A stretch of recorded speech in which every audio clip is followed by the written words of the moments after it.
अब बात करते हैं उन डॉक्टरों की जो विदेश से पढ़कर आए हैं लेकिन लाइसेंस नहीं मिला, इसलिए खाली घर पर बैठे हैं।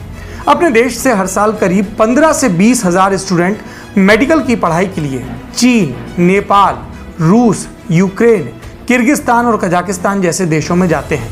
जब ये अपनी पढ़ाई पूरी करके वापस आते हैं तो इन्हें भारत में प्रैक्टिस के लिए एक टेस्ट देना होता है, जिसे फॉरेन मेडिकल ग्रेजुएट्स एग्जाम यानी कि FMGE कहते हैं।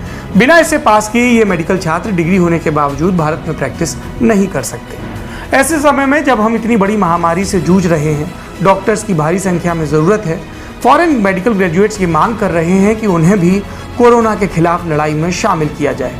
सरकार थोड़ी सी ढील दे तो एक बार में करीब 20 हजार डॉक्टर मिल सकते हैं। ये डॉक्टर मुख्यमंत्री और प्रधानमंत्री को चिट्ठी लिखकर फ्री में काम करने के लिए भी तैयार होने की बात कह रहे हैं और इनका कहना है बस हमें काम करने दिया जाए। सुनिए ऐसे ही एक डॉक्टर की राय।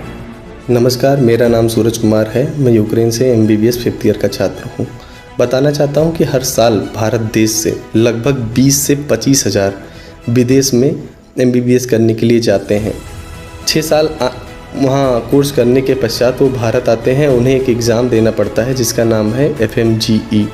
पहले FMGE देना पड़ता था, अब भारत सरकार ने एक NMC बिल ला के उसे हटा दिया है और उसका नाम बदल दिया है नेक्स्ट, जो कि भारत और विदेश के दोनों छात्रों को देना पड़ता है। अब बात यह है, मसला ये है कि वो बच्चे सिर्फ 7 से 15% ही पास कर पाते हैं, बाकी अनक्वालिफाइड हो जाते हैं। वो बच्चे वेट कर रहे हैं इस पैंडेमिक टाइम में, जो इतनी भयावह स्थिति है। भारत में लगभग 75% डॉक्टरों की कमी है। डॉक्टरों की कमी से भी मरीज मर रहे हैं।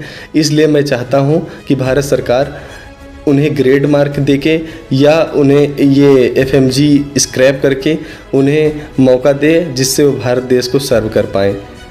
फॉरेन मेडिकल स्टूडेंट्स की मांग का समर्थन करते हुए cardiac surgeon doctor Devi Shetty ने भी कहा कि ये युद्ध काल है। इस समय हमें उस तरीके से फैसले लेने होंगे जैसे युद्ध के दौरान लेते हैं। हमारे पास बड़ी संख्या में ऐसे डॉक्टर हैं जो विदेश से डिग्री लेकर आए, वो विदेश में प्रैक्टिस कर सकते हैं, अपने देश में नहीं। इनमें से कम 20 हजार सबसे बेहतर ग्रेजुएट्स को चुनकर उनकी ड्यूटी कोविड-19 में लगाई जा सकती है और फिर 1 साल की सर्विस के आधार पर उनका रजिस्ट्रेशन किया जा सकता है। ऐसे कई सुझाव हो सकते हैं जिनसे मौजूदा संकट को कुछ स्तर तक कम किया जा सकता है। जब हम डॉक्टर और नर्सेस की कमी पर बात कर रहे हैं, ओवर टाइम के उनके जज्बे की तारीफ कर रहे हैं, तो एक और शिकायत है जिस पर ध्यान दिए जाने की ज़रूरत है। कई ऐसी शिकायतें आ रही कि डॉक्टर्स मरीजों को ठीक से नहीं देख रहे। कहीं कहीं परिजनों का आरोप है कि डॉक्टर्स मृतकों के अंग निकाल रहे।